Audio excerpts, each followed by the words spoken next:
各位记者朋友，大 Good afternoon, friends from media. Welcome to today's regular press conference, and I would like to release the information.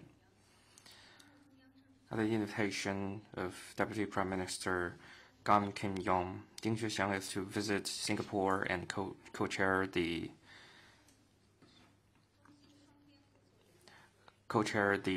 China-Singapore Bilateral Cooperation Mechanism meetings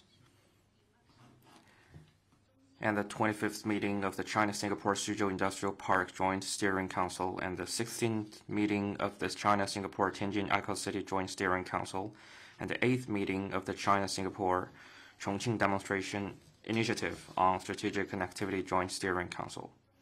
At the invitation of the President of Azerbaijan, Ilham Aliyev, President Xi Jinping, Special Representative, Member of the Standing Committee of the Political Bureau of the CPC Central Committee, and Vice Premier of the State Council, Ding Xuexiang, will travel to Azerbaijan from November 12 to 13 for World Leader Climate Action Summit and visit Azerbaijan.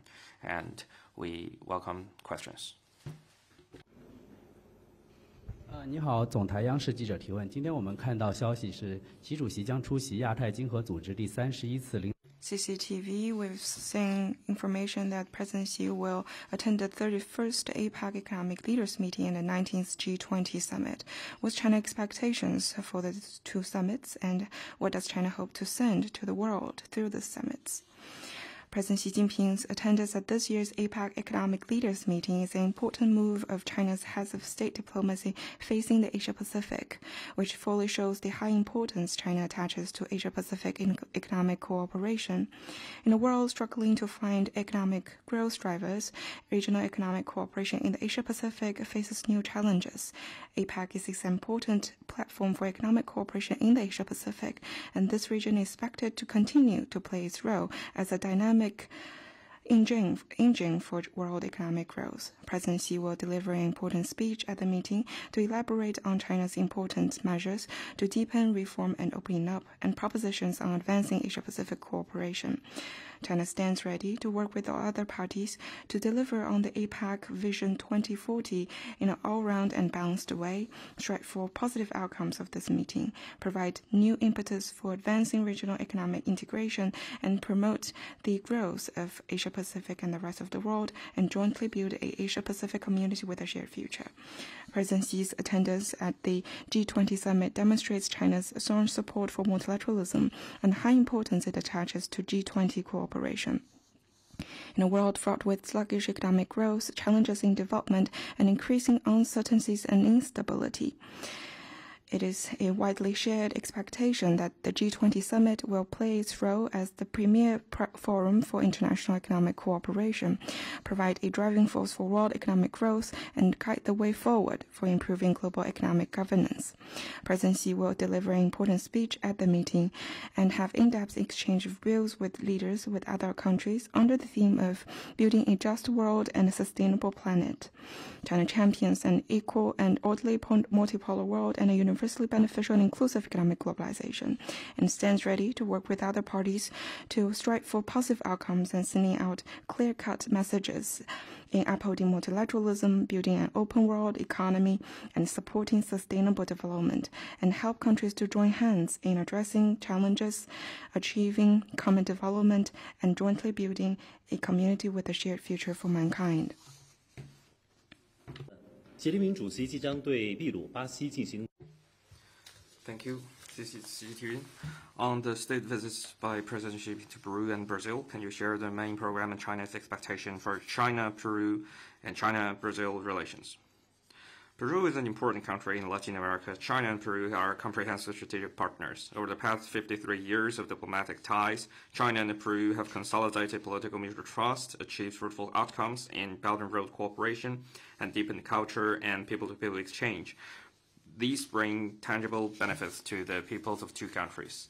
Since last year, President Xi Jinping and President Boluarte Zagara have met twice to draw a new blueprint for the growth of bilateral relations. This is President Xi Jinping's second visit to Peru in 8 years. During the visit, President Xi Jinping will hold talks with President Zagara for in-depth exchange of views on bilateral relations and cooperation in priority areas. He will also attend the state events, including a welcome ceremony and the ceremony to exchange cooperation documents and welcoming banquet. We believe that President Xi Jinping's visit will further consolidate political mutual trust, deepen practical cooperation in various areas, and achieve more positive outcomes in the China-Peru Comprehensive Strategic Partnership. China and Brazil are the biggest developing countries, respectively, in the Eastern and Western Hemisphere. The two countries are both important emerging economies and comprehensive strategic partners. This year marks the 50th anniversary of our diplomatic ties. Over the past half-century, amid the changing international landscape, the two countries have maintained sound and steady development of bilateral ties, achieved fruitful outcomes in practical cooperation, and set an example of major developing countries pursuing common development in solidarity and cooperation. The overall strategic and global significance of the bilateral relations have continued to improve. In April last year, President of Brazil, Lula da Silva, paid a successful visit to China, and the two presidents reached a number of important common understandings on guiding and opening up new prospects of China-Brazil relations. This is President Xi Jinping's second visit to Brazil in 5 years. President Xi Jinping will have talks with President Lula da Silva for in-depth exchange of views and bilateral relations and international and regional issues of mutual interest. He will also attend the state events, including welcoming ceremony, the cooperation document signing ceremony, and joint meeting with the press. We believe President Xi Jinping's visit will further consolidate political mutual trust, improve the strategic significance, innovate nature and leading role of bilateral relations, enhance synergy between the two countries on global hotspot issues, and jointly open up the next golden 50 years of China-Brazil relations. Next questions, please. Good afternoon. A question from Reuters. 路透社，你能否告诉我们，习近平主席会否同拜登总统在 APEC 或者是 G20 会议上会面？ 这个问题目前 I don't have information to be released regarding your question for the moment. Next one, please.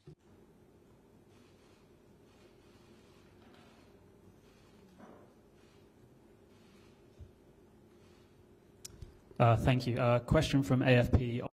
法新社关于关税，特朗普前任财政部长姆努钦称，关税将会对中国征收关税。他建议通过干涉的方式向中方施压。你对此有何评论？ 呢，你可以向中方的主 Specific questions I'd refer you to competent authorities, but I would like to reiterate that trade war will have no winners and it is not good for the world.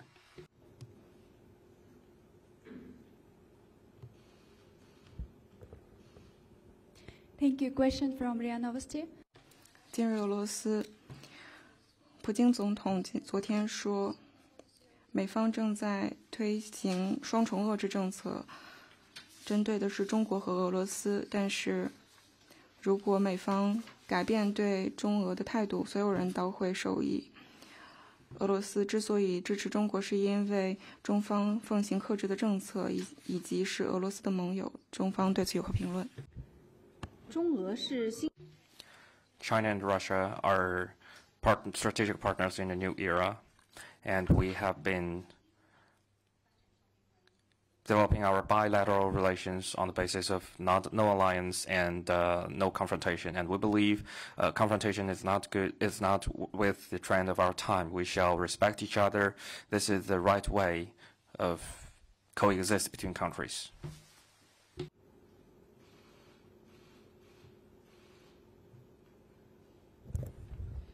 谢谢。中国日报提问：中方刚刚发布了丁薛祥副总理将作为习近平主席特别代表赴阿塞拜疆。Thank you, People's Daily. You just announced that Vice Premier Ding Xuexiang will, as the special representative, travel to Azerbaijan. Can you share more information with us on that? Azerbaijan, the host of the 29th Conference of the Parties on Climate Change, will hold the World Leaders Climate Action Summit. The main task of COP29 is to set a global climate finance goal by 2025 and make preparation for the submission of new round of nationally determined contributions NDCs, which is of great importance to advancing global climate governance. Vice Premier Ding Juexiang will attend the summit as the special representative of President Xi Jinping. China stands ready to work with other parties to uphold the goal, principles, and systems of the UN Framework Convention on Climate Change and the Paris Agreement, advance practical actions, and achieve sustainable development. China hopes to see positive outcomes on the global climate finance goal at the meeting. Developed countries should earnestly fulfill their responsibility and provide strong financial support for developing countries for their climate response. China will continue to offer assistance to fellow developing countries to the best of its capacity under the framework of South-South cooperation. China and Azerbaijan are good friends with sincerity and mutual trust, and good partners based on equality and mutual benefit. In July this year, President Xi Jinping met with President Aliyev on the sidelines of the Astana Summit of Shanghai Cooperation Organization, and the two sides jointly announced the decision to elevate the bilateral relations to strategic partnership, which opens a new chapter for the growth of relations between China and Azerbaijan. During Vice Premier Ding Juexiang's visit, he will hold talks with Deputy Prime Minister Abdullah Oghlu Mustafayev, and the two sides will have an in-depth exchange of views in bilateral relations and cooperation across the board. And we believe this will further benefit the two peoples between China and Azerbaijan. 法新社，德国的检察官称，他们逮捕了一个美国公民，因为这一公民在驻德的美方军队基地向中方提供机密。了解你提到的情况。I'm not familiar with this situation.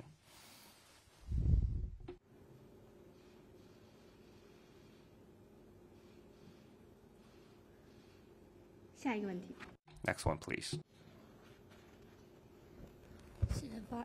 谢谢发言人。澎湃新闻记者提问：中方刚刚发布了丁薛祥副总理将访问新加坡。Thank you, Pompai News. China just announced that Vice Premier Ding Juexiang will visit Singapore and chair the China-Singapore Bilateral Cooperation Mechanism meetings. Can you share more information with us? China and Singapore are friendly neighbors and important cooperation partners, and the two countries elevated bilateral relations to an all-around high-quality, future-oriented partnership last year. The China-Singapore Bilateral Cooperation Mechanism meetings are the highest-level platform of mechanism to coordinate cooperation between the two countries, which plays an important role in deepening bilateral cooperation and advancing bilateral relations. During his visit, he will have in-depth exchanges with the leaders of Singapore on bilateral relations and issues of mutual trust, and co-chair the China-Singapore Bilateral Cooperation Mechanism meetings with Deputy Prime Minister Gan Kim-yung. And China looks forward to take this opportunity to expand our cooperation and bring more benefits to the people of both countries, as well as boosting the development and prosperity of the region.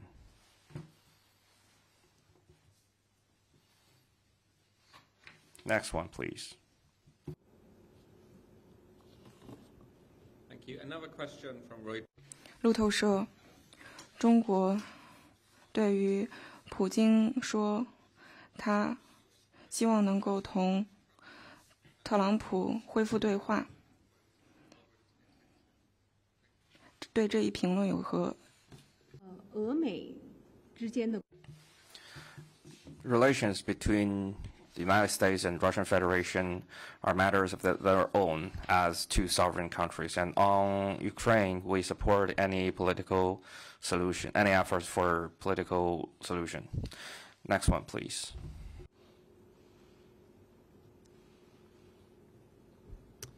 Thank you. Another question from AFP. 法新社，关于阿斯利康。在过去的几天中，阿斯利康称他的总裁在中国被捕。中方能否提供关于这一案件的更多细节？我不了解这个事情的具体。I don't know the specific details of this matter. I'd refer you to competent authorities. 下一个问题。Next questions, please. Thank you. Another one from AFP. 法新社，台湾的海警方面称，他们愿意给人们现金来帮助监控在海上的一些军方船只，包括大陆的。是个外交问题。This is not a diplomatic question.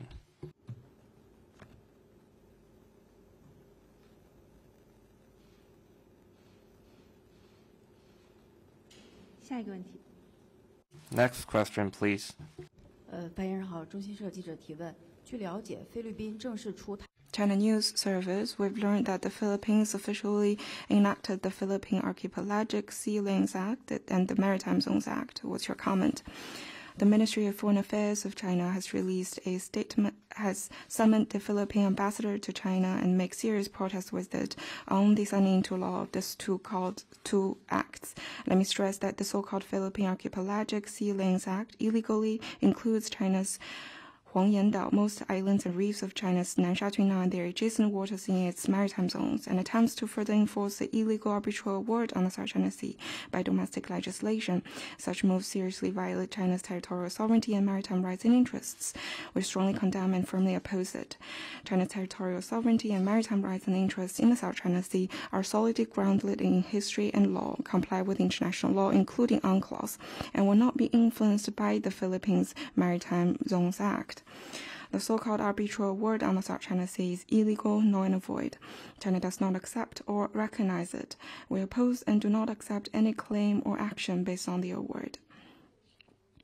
Under the pretext of implementing UNCLOS, the Philippines attempts to support its illegal claims and actions in the South China Sea by approving the so-called Maritime Zones Act.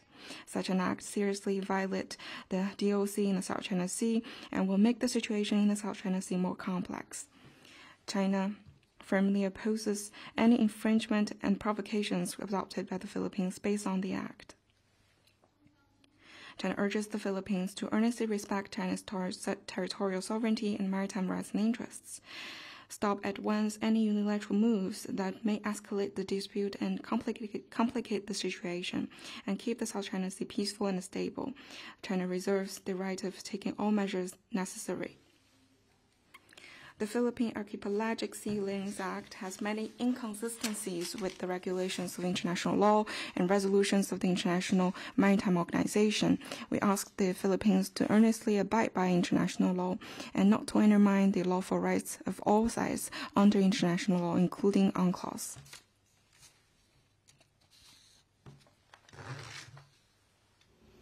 Do you have any other questions? Okay, so this concludes today's press conference and wish you all have a good weekend.